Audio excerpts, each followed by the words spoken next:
മഹദിയായ മാസിത്ത ബീബി റളിയല്ലാഹു തആല അൻഹ മുസ്ലിമായിട്ട് ജീവിക്കുകയാണ്. തന്റെ ഭർത്താവിനെ മുസ്ലിമാക്കി, തന്റെ മക്കളെ മുസ്ലിമാക്കി, ആ കുടുംബം മുഴുവനും മുസ്ലിമീങ്ങളായി.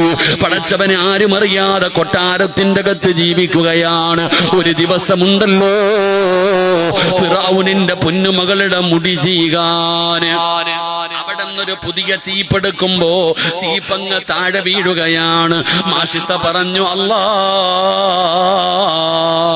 അല്ലാ എന്ന് പറയുകയാ. പടച്ചവനെ ഫിറഔന്റെ മകള് ചോദിക്കുന്നു, ആരാ മാസിത്ത? അല്ലാ. നീ അല്ലാ എന്ന് പറഞ്ഞല്ലോ, ആരാണ് അല്ലാ? മാസിത്ത ബീബി റളിയല്ലാഹു തആല അൻഹ ഫിറഔനിന്റെ മകളോട് അല്ലാഹനെ കുറിച്ച് പറഞ്ഞു കൊടുക്കുകയാ. ഈ പ്രപഞ്ചം മുഴുവനും സൃഷ്ടിച്ചതവനാണ്, ജീവിപ്പിക്കുന്നവൻ അവനാണ്, മരിപ്പിക്കുന്നവൻ അവനാണ്, ഭക്ഷണം തരുന്നവൻ അല്ലാഹുവാണ്, ഈ ലോകത്തിന്റെ അധിപൻ അല്ലാഹുവാണ്. നമ്മളൊക്കെ അല്ലാഹുവിന്റെ അടിമയാണ്, നമ്മളൊക്കെ റബ്ബിന്റെ അടിമയാണ്. നമ്മുടെ റബ്ബാണ് അല്ലാഹ്. മാഷിത്ത ബീബി റളിയല്ലാഹു തആല അൻഹ ഫിറഔനിന്റെ മകളോട് പറഞ്ഞു കൊടുക്കുമ്പോ മകള് ചോദിക്കുന്നു, മാസിത്ത